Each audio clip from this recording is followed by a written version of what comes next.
On vous présente ce soir l'histoire d'une famille originaire du Cameroun qui est installée à Ottawa depuis 3 ans.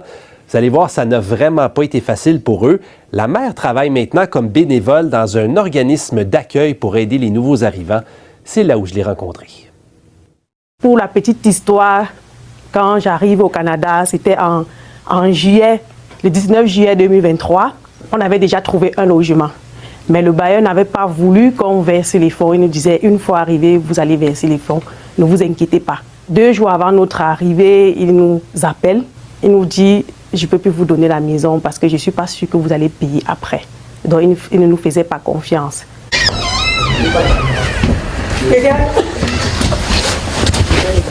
Mon mari et moi, nous avons 5 enfants.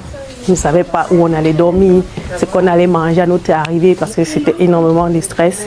Et heureusement pour nous, l'ami qui démarchait pour le logement, il a supplié un de ses cousins qui venait d'acheter sa maison. Il lui a demandé s'il pouvait nous héberger pour quelque temps, le temps pour nous de trouver un logement. On avait atterri à Toronto parce que c'est là-bas qu'on devait nous implanter. Finalement, on s'est retrouvé à Valleyfield, Salaberry de Valleyfield. On a fait, je crois, à peu près 7 heures de route. J'étais comme un zombie, je me rappelle encore ce jour. Je ne comprenais même plus les plaintes des enfants parce que j'étais épuisée, les enfants pleuraient, le Canada n'est pas bien, on a faim, ainsi de suite. C'était traumatisant. De temps en temps, on se déplaçait de Valleyfield pour Ottawa, on cherchait des maisons, on se baladait partout. C'était tout le temps les refus. Vous ne pouvez pas payer.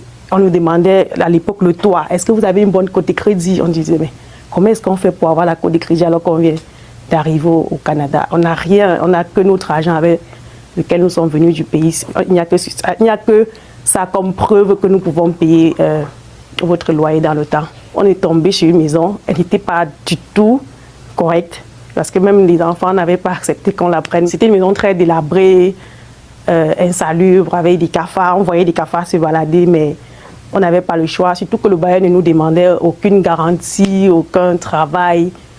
On a pris la maison. C'était votre seule option à ce moment-là? C'était notre seule option. C'est vrai que les enfants n'avaient pas du tout aimé. Je les entendais toujours dire, le Canada, ils disaient, le Canada est bête. C'est que j'ai de maison, ça, maman n'était pas content. Je me cachais souvent pour pleurer quand je les entendais dire ça, parce que je ne pouvais pas leur montrer aussi que j'étais affectée. Je leur disais, non, mais c'est bien, regardez comment le dehors est beau.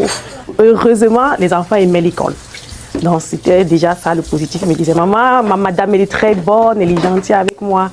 Mais quand ils rentraient le soir, ils n'aimaient pas toujours la maison. Il y avait des puces qui nous piquaient toute la nuit.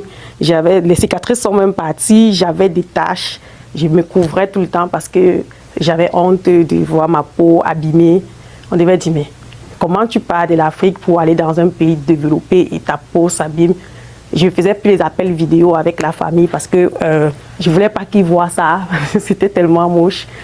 Et tous les enfants pleuraient dans la nuit. Ça me pique. On a fait pratiquement un an dans cette maison. C'était une année de, je ne sais pas si une petite souffrance, mais je ne sais pas. Et c'était pas votre image du Canada quand vous avez quitté l'Afrique? C'était pas ce à quoi vous vous attendiez en arrivant ici?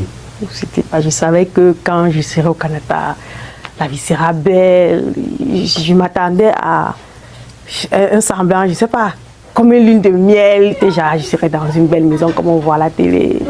Le monsieur de Valleyfield qui nous avait accueillis au départ, avec une de mes amies et Antoinette, ils se sont portés comme garants. On a signé les contrats et finalement, on a eu une maison. Une maison qui était bien, que les enfants aimaient, qui aiment d'ailleurs, puisque nous sommes toujours dans cette maison. Dans mon pays, j'étais comptable. Je savais que je devais arriver au Canada, je devais devenir expert comptable, mais la vie en a décidé autrement. J'ai décidé de faire technique de travail social pour pouvoir soutenir les gens comme on m'avait soutenu aussi. Rafio, Résilience active des familles immigrantes en Ontario. C'est un organisme communautaire à but non lucratif qui soutient les nouveaux arrivants sur le plan psychosocial. Au quotidien, on reçoit les nouveaux arrivants, on les aide avec les différents défis. Et là, des histoires comme la